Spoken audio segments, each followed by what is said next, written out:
We've been fighting that dump down the road for as long as I can remember, perhaps as far back as the 70s. And when the fire lights up, the smell is absolutely horrific. And what about the wind turbines that they're talking about? They say they're going to consult with us, the community, but I hear they've purchased the land already. What does that say? Actually, those aren't the words of the woman who just spoke them, but they are true and were said by African Nova Scotians and First Nations people who are living with toxic waste sites, wind farms, and pulp mills in their backyard. We've been marginalized so many times that we begin to believe it. Almost. But there are a lot of injustices being done in regards to our community. And nobody cares.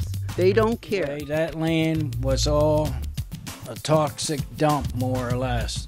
It's kind of scary to think about. I'd like to see some testing done on the soils to see exactly how contaminated it is. It affects all of us. You know, there are movements to save sharks. There are movements to save the whales. Well, those movements are all going to be in vain unless we save the ocean. If it's not okay for those toxins to be in my backyard, then it's not okay in anyone's.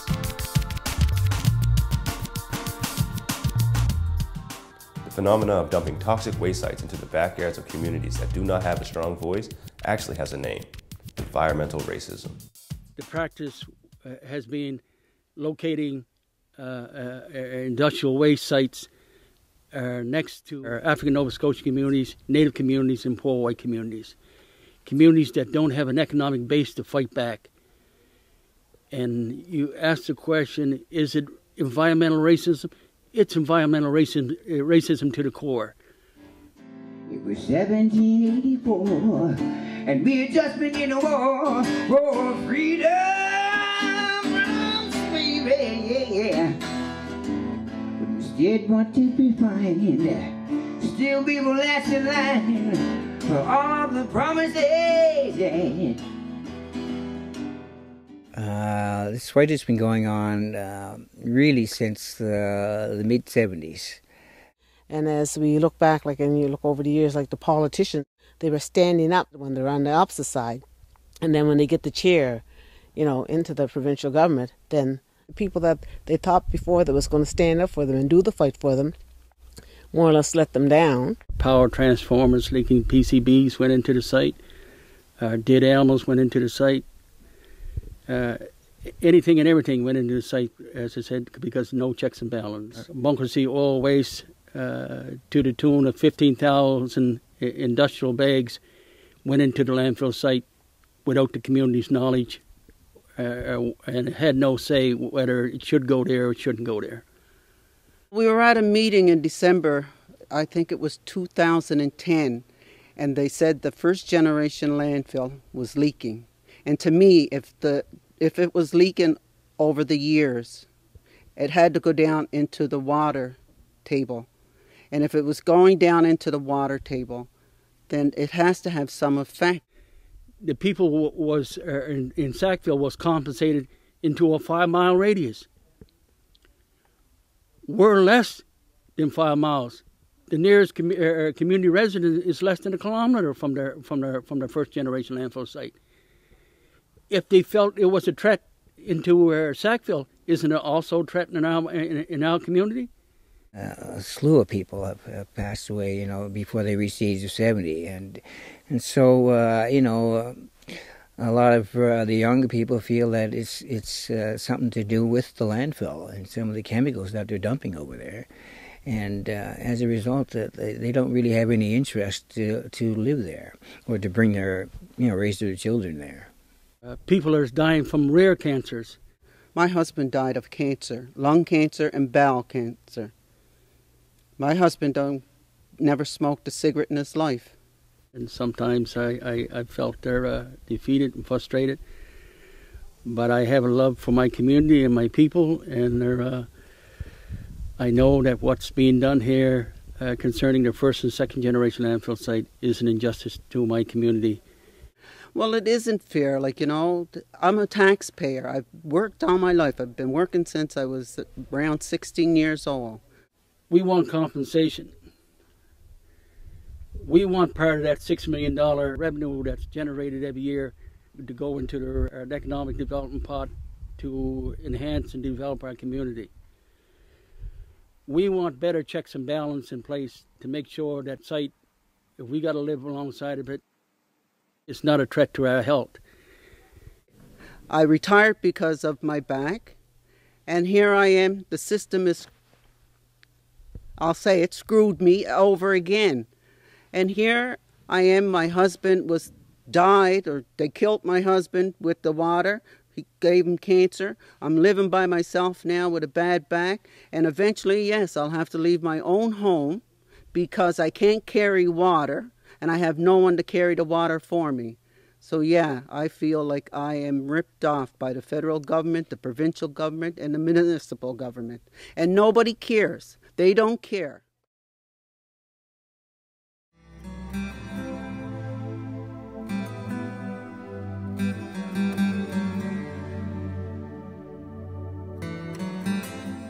That land was all a toxic dump, more or less.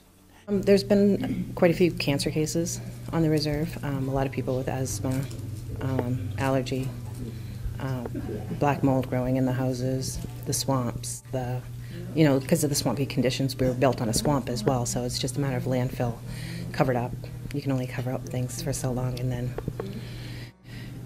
the health effects are they're still going to be there. The airport is directly right across from our reserve. The fumes from their fuel are right above us. Like the planes are constantly going right over the reserve. The air pollution, the sound, all of the houses shaking when they're going by. When you had the big rains and the floods in the spring coming from the airport, and all that water, whatever was on the airport, come right down through the chemicals and that, and it had to go into the spring water. Down at the end of the road, it was called the flying school. They had on top the building the flying school. That's where they sold their car parts. That's where they ran their business out of there. It was there for years. And then when the band brought the land, they kept the buildings. We got the swamp. And I often question, why did we buy something that was toxic in the first place? Why did we buy a swamp?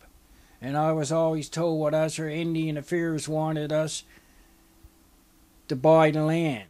I mean, it's been a concern for a long time about it, but unless you can actually start getting some research done and some testing done, I'd like to see some testing done on the soils to see exactly how contaminated it is. It would be really, really good if they could focus on some of the environmental effects on First Nation reserves, where we've been placed, and maybe try and find some other avenues of correcting some of the problems that we have. It is not only our responsibility, as stewards, but all of our responsibility to protect Mother Earth. And what affects the environment, the water and the land, it affects all of us. And this is one of, these are things that are very, very important to us, and to, I would say, to all the population. Seems like a tough problem, I guess. It's kind of scary to think about.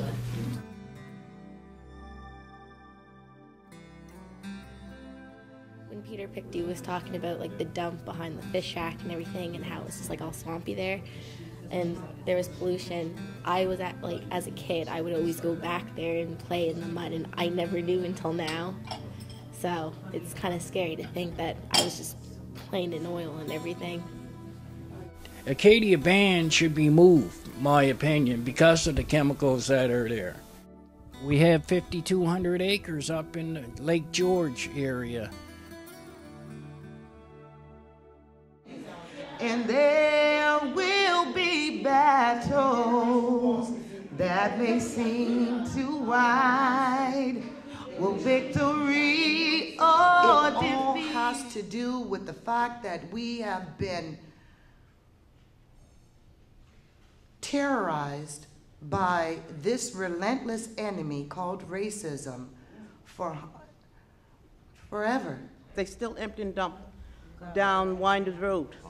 And if you go down there, you need to go down there and see something have to be done. The community, we as a community, had to get together, even if we have to put cars there. But they're still dumping stuff down there. We're going to be another Ackerville if we don't watch out. Also, your land shrinks, right, until you no longer have any land left. So they take it away. They don't take it away all at once. They take it away in the favor of business because that's what it's for, and they strip away little bit by little bit. So the land where the wind turbines are to be located is surrounding your land. So guess what? Really, you're the target. And like Denise said, when they were going to come to East Lake, they were going in through Bryan Street, coming up through the back of the area to come in through East Lake. So we're all affected. And our communities right now, as far as I'm concerned, in my community, there's a lot of issues going on because most of our people in our community are dying with cancer. We have a lot of arsenic in our wells that we tell government about, but things are not happening. But we don't, like Denise said, if we don't speak up, we're going to be another Atherville. So we need to come here today and talk about the issues that are affecting our communities, and we have to stand together as communities. Like the Anglican Church own the property, but it's overlooking East Preston, it's overlooking North Preston. We, after any effect, detrimental effect, we are going to be the victim of it. There is a place in Halifax, another place that they want to put the wind towers, and these people were fighting against the wind towers, and they lost. They lost, and this is with a white community, I believe it is. They lost. So if they lost, what are we going to do? And another question is, what guarantee the effect of the water and the wind turbine government is giving us, that our grandchildren and children will still have a community to call their home in the next 20 to 40 years? The Anglican Church owns that property, and they have leased or given that land to the turbine group. So that land belongs to you. You might want to, before that happens, you might want to get active before it happens rather than get active after it happens. All we need to do is stop waiting for a reaction and start becoming proactive. Yeah. We wait until after the problem has been pushed into our face and we've seen it happening. We wait too long before we get active and doing something to change the whole situation. I don't know personally who you talk to stop it. I just know, okay, well, when it's time, if we got to go stand up by the road with some bats or something, well, then they ain't coming in. But that's not how it goes. So what I'm saying is we need to, like, if it means today or we need another day, put a plan together to not allow this to happen, and whatever other issues that we have problems with, we need to start working on stuff getting done. I wouldn't expect Miss Norma or Amvola or Aunt Vivian or like these guys to be doing that anymore because they fought the fight. If anything, they are elders now, so we are the next generation that needs to come up and actually push forward to do something. You find a good person, be black, red, yellow, or white. If they are a good person fighting on your behalf, you deal with that. But if you're going to get people just being like carpetbaggers, coming in to take advantage of you and go out the boat and leave you back here with nothing. Some of us will be sold into thinking that it's going to save us some money. But like you said, they've already put in their 5-year strategic plan, Nova Scotia Power did. But I guess the question that we should all be thinking of as a community at large is, you know, is that cell worth our health, our lives? Because no. There's no price we can put on our health, and it just doesn't matter how much it is, because once you're gone from the pollution, you can't bring it back. No. These things happen to us again and again and again, and there will be no victory over environmental racism unless we organize against it.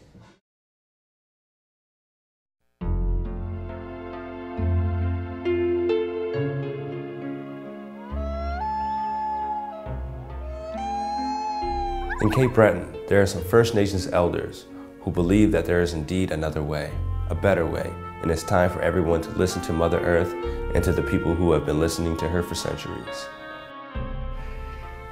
Well, it's another old discussion on listening and learning.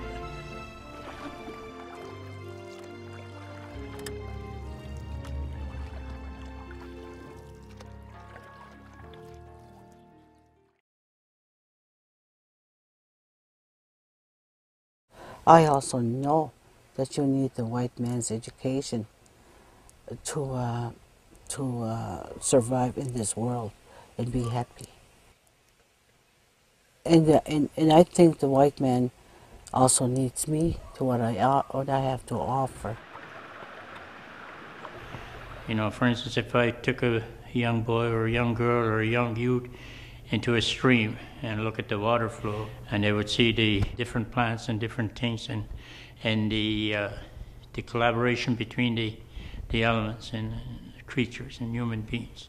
For years, First Nations people have been observing, listening closely, warning that if Mother Earth is not respected, it will be to the detriment of everyone, all communities, everywhere. Our airs are poisoned, our rivers are poisoned, our forests are pretty much gone, and the animals are extinct even as we speak. With this two-eye seeing, we very quickly realize and see that science is not going to save the environment or the natural world, but rather a change of attitude, change of mindsets. We're just a speck. We're just a speck compared to the big mega cities, I call it, or the big towns or the big areas that they have. And I don't think we have my voice of no is not a good one. There's only one voice out of 99, I call it. You know, it's very limited.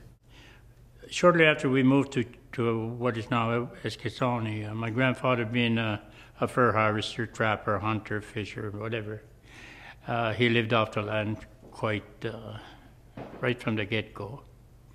So I learned early from him, human beings have entered into their habitat, or the domestic environment has moved in, and they have no place to go. So I feel that the responsibility of people is to look after them. In a recent study by some American scientists, they discovered that students learn better when there were trees in view. Oncologists are just now discovering that we stand a better chance of surviving cancer if we are connected with nature. These are things that First Nations people have known for centuries, millennia.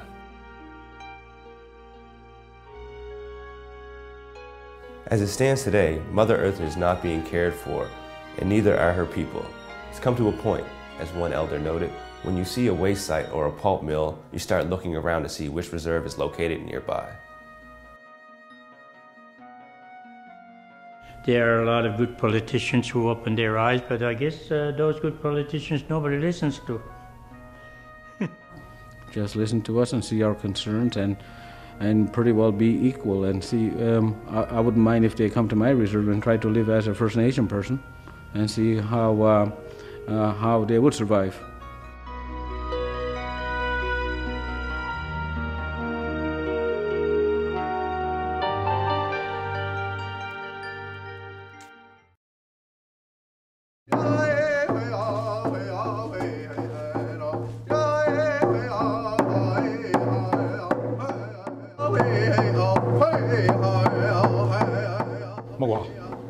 Do you understand Mi'kmaq? Well, that's a language you ought to learn. No, really. Once you start to learn my language, you understand the connection we have with Giju, Mother Earth. Environmental racism is something that we have to deal with each and every day because of our communities. We have 13 communities here in Nova Scotia. All of them are in places we did not choose to live at. But we still made the best of it. We used every single part of that environment we lived in and never wasted one bit of it. But we are a pain. And we will remain a pain until they finally realize that you cannot go around disrespecting Mother Earth. They're poisoning Mother Earth so they can get a little bit of oil and natural gas. But they're leaving behind chemicals which are killing people, killing children each and every day. Look at Pennsylvania. Look at it.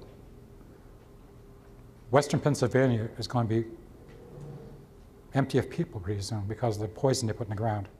I contend that African Canadians, African Nova Scotians, have been impacted by environmental racism since our arrival here on the shores. 1783 with the arrival of the Black Loyalists, and then moving out of Birchtown, our communities were all located in degraded environments. It was all about environmental racism, what happened to my community of Africville. So I've been involved in it for quite some time. But it's a new term, it's a new area of study.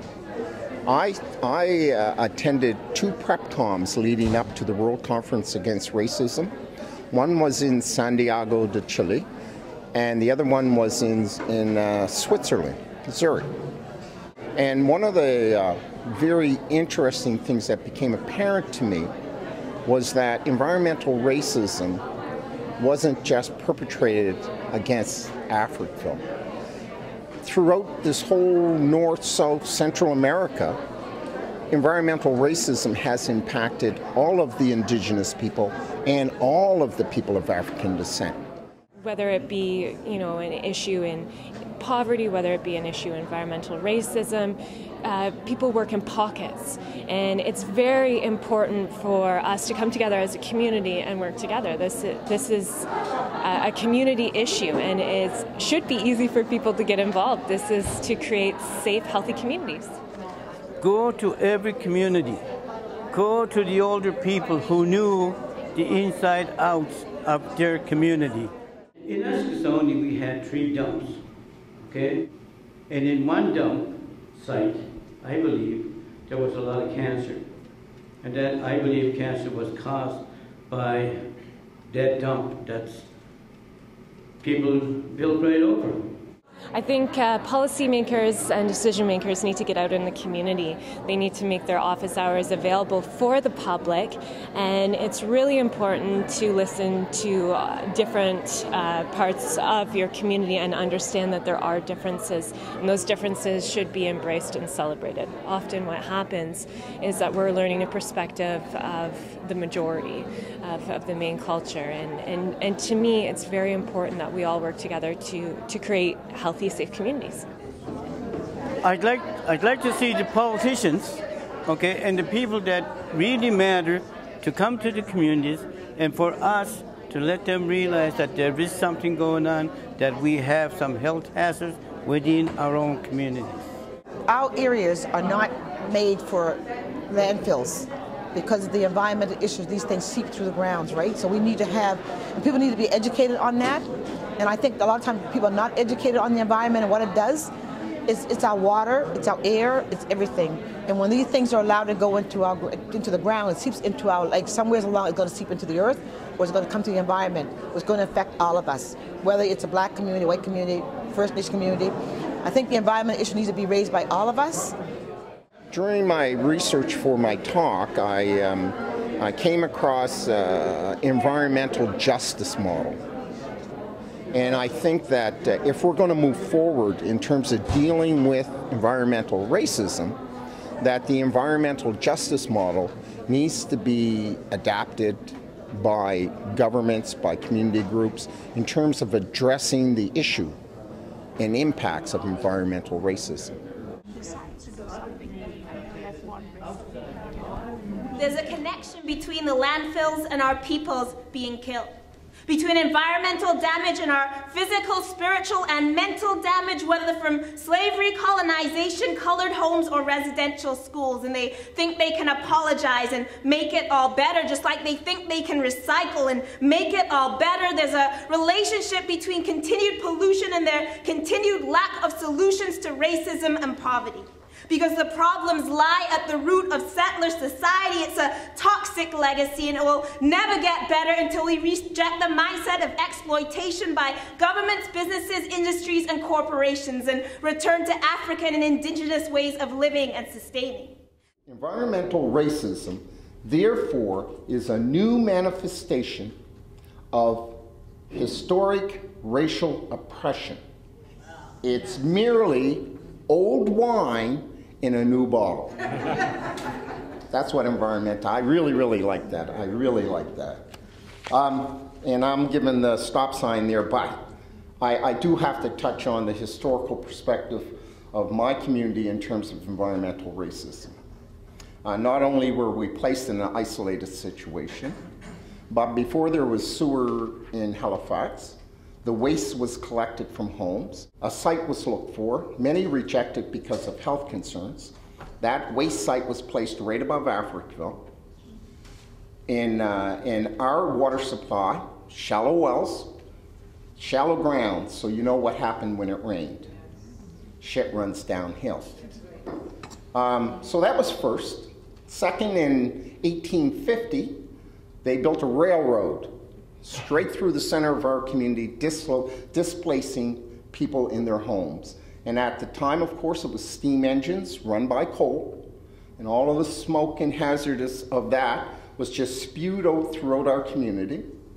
The second thing was in 1870, an infectious disease hospital was built above Africville. Now, you might say, oh, well, that was a hospital. The key to this is that they ran a sewer line from the hospital down through Africville, emptying at the high water mark.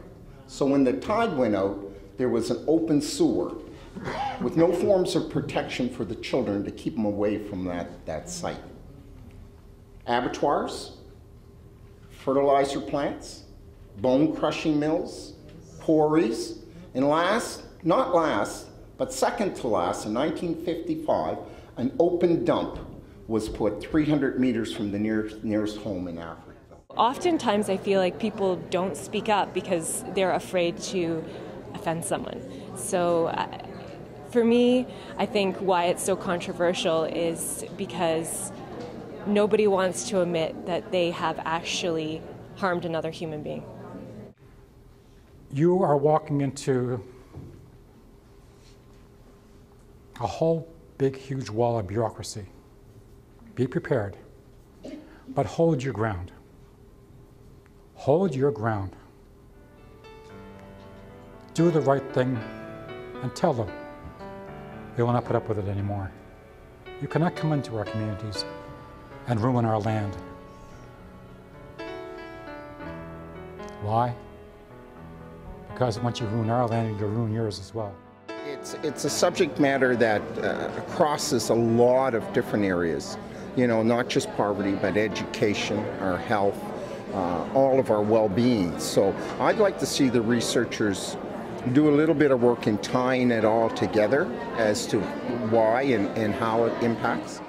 But at the same time, I think what we have to understand is that the Mi'kmaq community and our First Nations brothers and sisters have a structure of their own, and that you can't homogenize everything together into one, that we need to recognize the issues and their approach to their issues, and that's very important that we do that. When we were placed here, when we came the second wave in 1783, and when we were dispersed to our isolated communities, it was the Mi'kmaq people who taught us how to live off the land. It was the Mi'kmaq people that taught us how to fish. It was the Mi'kmaq people that were very important to our survival in the wilderness, because that's what it was, the wilderness. Environmental racism is something that I learned wasn't just something that was surrounded by my community in Shubenacadie or in Brook, but it was something that people talked of from India, from Switzerland, from Holland, England. More often than not, its primary objective is to take care of this dominant society and put all of their garbage, literally all the garbage, onto people who cannot well afford to have garbage in their community. Natives, blacks, poor whites. These are the people who are directly affected by these global concerns. Not in my backyard. Well, I'm in your backyard. You cannot forget that. And while it's not in your backyard, it's in mine. And I have to live with the consequences of that. That's what environmental racism is. If it's not okay to have a toxic waste site in my backyard, then it's not okay. Then it's not okay in my backyard. And it's not okay in my backyard. Or in my backyard. Or hers. Or his. Or hers. Or his. Or theirs.